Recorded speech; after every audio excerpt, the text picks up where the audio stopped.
একবার কল্পনা করুন, চারপাশে অন্ধকার, মানুষ মূর্তির সামনে সেজদায় লুটিয়ে পড়েছে, সত্যকে অস্বীকার করছে, আল্লাহকে ভুলে গেছে। এবং সেই অন্ধকারের মাঝেই দাঁড়িয়ে আছেন এক আলোকিত তরুণ, ইব্রাহিম আলাইহি ওয়াসাল্লাম। তিনি একা, কোনো সাথী নেই, কোনো সমর্থন নেই, তবু তার অন্তরে আছে অটল ঈমানের দীপ্তি।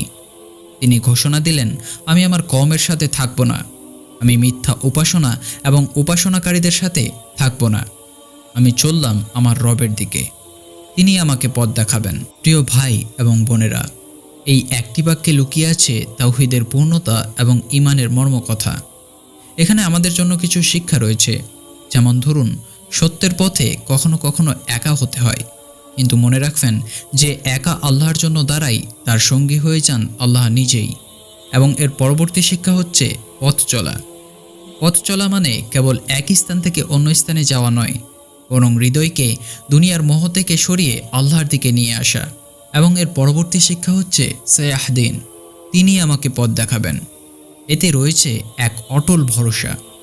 মানুষ ব্যর্থ করতে পারে, দুনিয়া ফিরিয়ে দিতে পারে, কিন্তু আল্লাহর দরজা কখনো বন্ধ হয় না।